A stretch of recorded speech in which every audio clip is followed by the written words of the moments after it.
What's up, guys? Welcome back to Newswave. Well, yesterday we had a surprising announcement from Nintendo with a Nintendo Direct to look forward to this week, but it's a bit different than we were expecting since it's not at all about games. We'll go over that here today.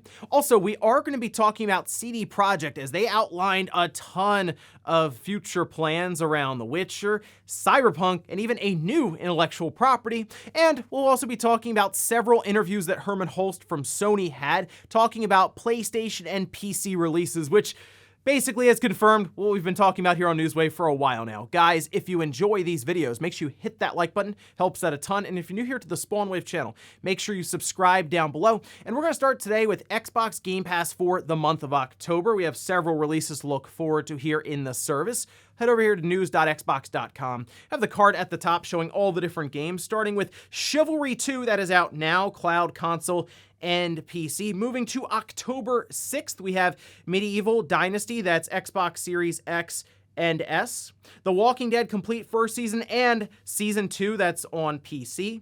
And moving up to October 11th, we have Costume Quest, cloud and console. We have Evo, that's October 11th on console and PC. Then we have Dyson Sphere Program, that's on October 13th for PC. We have Scorn on October 14th, cloud, PC, and Xbox Series X and S. A Plague Tale Requiem, cloud, PC, and Xbox Series X and S on October 18th. And out of these, obviously Plague Tale is a big one along with Scorn since they are day one releases into the service, but I mean, we're moving into the Halloween season, so I will recommend Costume Quest 1 and Costume Quest 2, which is already on the service. It was kind of weird that we had the second one and not the first one, but here it is being added in just in time for October 31st. So I would completely recommend checking those out. It's a pretty cool traditional RPG, obviously with Halloween themes where you play as kids going out and trick-or-treating. So a lot of fun stuff there, but otherwise big releases including Scorn and Plague Tale, certainly ones to look forward to. Also, we did have some big reveals for Dead Space Remake, that coming up in January. Very excited for this one with a new trailer yesterday showcasing a bit more, and a pretty big special edition. Take a look at this. This is posted up by Limited Run Games. The survival horror classic Dead Space returns, and Limited Run is proud to present the collector's edition for the upcoming remake. Features art prints, a metal marker statue, and more, including a light-up wearable Isaac helmet. The pre-orders are now open at Limited Run Games, and clearly this is set up for the big Dead Space fan out there, and it's not cheap. It's $275. They did mention in a follow-up tweet that the game will ship separately on launch, so you can play the game right away while you wait for the rest of the collector's edition to show up, which Limited Run Games does take a while to get these games out, these packages out, so I think that's a good strategy. So you can wait for the helmet to eventually show up while you've already probably beaten the game 3 or 4 times. But a pretty cool collector's edition there. Looking forward to it releasing in January. I think the big controversy yesterday around this title was the pricing. It's $70 on consoles, but $60 on PC. A very strange a disparity there, I guess, between releases, because now we're starting to see $70 releases move to PC along with Xbox Series X and PlayStation 5, especially from third parties. In this case, though, I guess EA said it's got to be $60 on PC for whatever reason, but looking forward to this release in January. Oh, and real quick, something else to look forward to this week. It was expected, we've talked about this at length now, waiting for it to officially be shown, and that is the new Need for Speed game that apparently is coming out here in a month or two, but this page is now live on YouTube for the Need for Speed account, and it's premiering October 6th, 11 a.m. There was a key art card that leaked out a bit early, and I'm a little nervous for this reveal with Need for Speed. I liked Need for Speed Heat. I think they're on a good path with that title. This one, though, it definitely looks like they're leaning more into the, I guess, arcadey nature of Need for Speed, more so than I was expecting, with some cartoony elements to it. We'll see what exactly the style is they're going for, since even some of the test footage that's got out there looks like alpha footage that they weren't necessarily ready to show us. So I guess we'll find out here on October 6th what we have in store for Need for Speed. And guys, with some of the quick news out of the way, let's get into the bigger stuff. Let's start right away with the Nintendo Direct that's been announced for this week. Usually we hear Nintendo Direct and we get excited because it sounds like we're gonna have a bunch of big game reveals, whether it's from Nintendo or third parties or indie developers, but this time, no games will be shown here. We've seen this, I guess, before with Super Nintendo World. They did an entire direct around a theme park, but this time it's around a movie. We can see this posted up by Nintendo of America. Tune in at 1:05 p.m. Pacific time on October 6th for a Nintendo Direct, the Super Mario Bros. Movie presentation. That's right, they are indeed using the Nintendo Direct branding for this one, introducing the world premiere trailer for the upcoming film, and then they say, in parentheses, no game information will be featured. Probably best to just put that out there now so you don't have unrealistic expectations going into this, although they seem to always be there anyway, so at least they put out some sort of disclaimer there. But we did get a nice movie poster here, and we see Mario kind of looking up at the castle, and people are, of course, zooming in, checking out every little bit they can here, and I've seen some people mention that this card that they put out does remind them of Super Nintendo World somewhat. I don't know if it's just kind of the art style that they've put together here, but just looking at the back of Mario with sort of the lighting and the character details, it's definitely going to be an interesting look for the movie. And I am curious what exactly we'll see with this Direct. Will it just be a 2 or 3 minute trailer, or are they going to talk a bit more in depth about this with some of the voice actors? Maybe Miyamoto will talk about what the plot is for the movie, at least a bit, kind of setting up what we're going to be seeing here next year when it releases into movie theaters. The thing with this, it does sound like we're going to hear what Mario sounds like, and that's because Chris Pratt even tweeted about this, like, hey, make sure you check this one out. So at long last, we should hear exactly what this voice is that he's been working on alongside of producers, directors, and all of this, who have been putting that voiceover quite a bit as it being very unique and it being interesting to pair it up with the Mario character. And hey, Miyamoto thinks he's cool, so that's got to count for something here. But I am curious as to how this is going to look in motion, since we now have our first look at the art style and kind of direction they have set up with this movie poster. So interesting stuff here for the Super Mario movie, with our first look coming up in a couple of days. Next up, let's talk about CD Projekt, because yesterday they had a pretty lengthy presentation giving us way more information than I was expecting. Many future releases have already been outlined here, and one's for an intellectual property that's going to be brand new and currently unknown. We can see this posted up by Nebelian over on Twitter. Makes it a lot easier to kind of show this all off in one shot. But we have several things announced, including a new IP codenamed Hadar.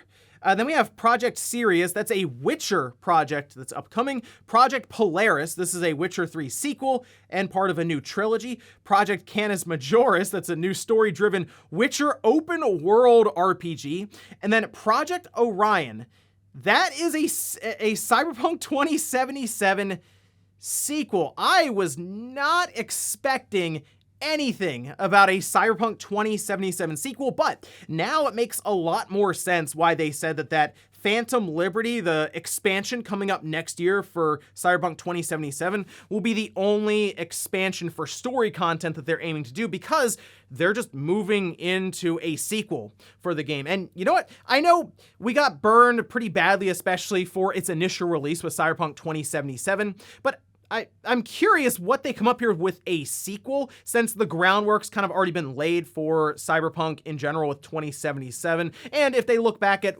really some of the mistakes they made with Cyberpunk 2077's release, and the fact that we'd expect Orion to just release on PS5, Xbox Series, and PC as a way for them to have a smoother release. Now, looking at The Witcher, they have that set up pretty well for the future with the new Witcher trilogy. They have Canis Majoris by a third party, and they also have a next-gen patch. Well, current-gen now, but the PS5 and the Xbox Series are supposed to get their own versions of The Witcher 3. People were thinking it might shadow drop here during this presentation. It did not, so we're still kind of just waiting for it to release. It's still scheduled for 2022, so anytime now, we should have an announcement for it. And then they have that new IP at the bottom of their chart here for Hadar by CD Projekt Red. So the idea is they want to have 3 different properties that they can continue to release games for. And I mean, that would be big for CD Projekt overall to have 3 different properties that they have built from the ground up to essentially produce games and other media for. We see what Edgerunners did for Cyberpunk, which was massive. The Witcher had its own show, was very, very good. So as they continue to put out more and more intellectual properties, they will have more content they can essentially shift to other forms of media. Now, the other day, I did go back and check out Cyberpunk 2077. And while I didn't have anything game-breaking initially when I went through, nothing that completely ruined my experience, just some funny stuff that happened in the game, and I had to reload a few times, and the game crashed here and there on the PS5. It does seem better now. I played it for about an hour or so, just kind of moving around, doing some other side quests. I didn't run into any issues. So I haven't done a playthrough from beginning to end, really, since it came out. I might do that again to kind of work through and see how much they've managed to fix in the game, because they're releasing entire books of patch notes for this game. And we have that expansion coming up next year. So it does at least seem like CD Projekt is moving along with some, pretty big plans here across the board for The Witcher, Cyberpunk, and whatever Hadar is. I'm curious what direction they go in for that one. So interesting stuff here for CD Projekt. But for now, to wrap up 2022, we'll just have to keep an eye out for that Witcher 3 next-gen update. Next up, let's talk about Sony, the PlayStation 5, and PC. There were a bunch of interviews that were published yesterday after Herman Hulst made the rounds talking to people about all kinds of stuff when it comes to their plans for the future of the PlayStation platform, which included their single-player narrative-driven experiences, their plans for the mobile platforms on phones, and yes, even live service aspirations on PC. We can actually start over here. This was posted up by Julian on YouTube, and there are some transcriptions that were done by Push Square, but I'll link to the entire video from Julian here. This from Herman Hulst, who said, "I think going forward, we'll see at least a year between releases on our platform, PlayStation and on the PC platform, possibly with the exception of live service games. Live service games are a little bit different in nature because you want to have strong community and strong engagement. So we might, in the case of our live service games, go day and date with PC and the PlayStation platform." This is something that if you've been watching Newswave for any length of time, none of this should surprise you. I've been talking about this for a while now, in that if they are going to do a day-and-date release, they will first try it with a live service game because it makes the most sense. They need a large population of players to keep some of these live service games going, and the fact that they're looking to do at least 10 over the next 5 to 6 years, you need a little more than just one platform to hold all those service games up. Now, Herman Hulst did also talk about the single-player narrative-driven experience that Sony has become very well known for, because trust me, I know there are plenty of core PlayStation fans out there that are a bit concerned hearing about all these aspirations around live service titles coming out of PlayStation Studios, but Herman Hulst did double down on the idea of these narrative-driven single-player experiences still being very profitable and lucrative for them, which means as a business, they will continue to produce them. I don't know if they're going to continue being more lucrative than any of these live service games, because if one of these live service games hits and becomes successful, we've seen the numbers that Fortnite can put up. But still, I think PlayStation understands that there is a market for those kinds of games that they are very good at putting out. So if you really like the single-player experiences from Sony, don't worry, they're not going away. In fact, the live service games, especially the releases even on PC, are just adding to the resources that Sony has to continue creating and building those out. Herman Hulst also quickly touched on the idea of their mobile division that they are working to build on, and we did see them buy, Savage Games Studios, and it sounds like they have eyes on other mobile developers and studios they want to bring under the PlayStation Studios umbrella. Again, it makes sense. Mostly Sony has 3 different avenues or branches that they're working out when it comes to their PlayStation Studios. They have the standard single-player narrative-driven experiences, they have the live services, and they have the mobile division, which, again, mobile games can become very lucrative if you really find one that takes off on the Google Play Store, the iOS, the Apple Store, and you start getting a ton of monthly active users involved with the microtransactions, and we see some of these mobile games bringing billions of dollars in a year. So clearly Sony's going to take a shot at it, and bringing all this together under the PlayStation Studios just works for them to continue building out games that are becoming very, very expensive to create. So for the most part, I'm not surprised by anything that was mentioned here, especially when it comes to the day and date releases for PC.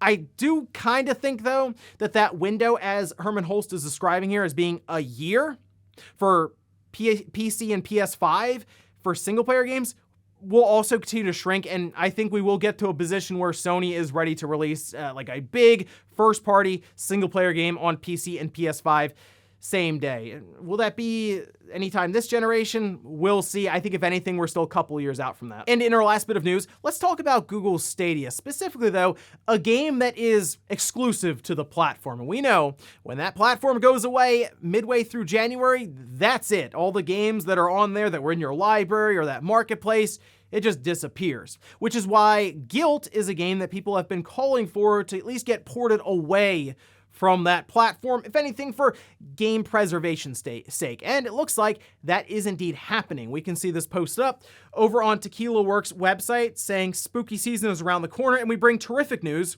We've been working on it for a long time, and it's finally time to make it official. Gylt is going multi-platform in 2023. They say you can follow the official Tequila Works channels on Twitter, Instagram, all of this for more information around this eventual port. It's good to hear that it is getting moved away from Google Stadia. It's a game that it was pretty good. It's not this groundbreaking title or anything, but I think it is fun, and I think it could find a home on other platforms. Like on the Switch, I think it would do pretty well there, as we see a lot of indie games really pick up a lot of steam on that platform. But just the fact that it won't basically disappear with Google Stadia is a win. So good to see Gylt at least getting that port away from Stadia, and we can look out for that release date apparently in 2023. And before we go to the comment of the day, we're gonna take a look at the poll that I posted up yesterday, where I ask, the Mario movie is getting its first look this week. Will Chris Pratt be able to pull off a good Mario? I want to get people's votes in now before we see the trailer. Yeah, 52% said yes, 48% said no. Wow, that is a close poll. I'm still 50-50 on this one. Will Chris Pratt be able to pull it off? I think we're gonna see Mario, then we're gonna hear Mario, and we're gonna just process it in our mind for 10 to 15 seconds of like, well, I don't know. It might be one of those voices that just grows on us over time, but I don't think any of us know what to expect going into this, and I think that's why there's a lot of anticipation around this movie and this Nintendo Direct. And we'll finish up with the comment of the day, as you're seeing here. This is from Nazir saying, I wonder if the Nintendo Pictures team could also be involved in creating better cutscenes for games. That'd be neat. I'm sure they could lend some assistance when it comes to directing or any of their cinema experience for that, but I think at this point, Nintendo is looking around realizing, wow, it's very lucrative to have your intellectual properties kind of explore outside of just games, and especially since we keep seeing announcement after announcement after announcement of TV shows, on-demand movies for all kinds of intellectual properties and games that you wouldn't even expect. Sony's doing Gravity Rush. What? Like it's some random stuff happening now. I think The Medium got announced for some sort of, I don't know, streaming show. There's a lot happening here, and if Nintendo can bring it in-house, they can not only work on just the quality itself, but also work on synchronizing releases for a game and maybe a movie or a TV show that'll be available on major streaming platforms. The fact that Cyberpunk 2077 has essentially been revived at this point by edge runners tells me Nintendo Pictures should be a very important part for Nintendo, because if a streaming show can revive something like Cyberpunk 2077, anything's possible. And ladies and gentlemen, that's gonna do it here for Newswave. If you enjoyed this video, guys, hit that like button. If not, hit the dislike. Leave comments down below about everything we talked about here today. Was the Nintendo Direct coming up in a couple of days here. What are you expecting to see from this? Also, what about Sony and some of their comments around PlayStation and PC releases? Do you think we get to a position here in the next couple of years where we just see their single-player PS5 games released on PC same day? Thanks, guys, for watching, and I'll see you next time.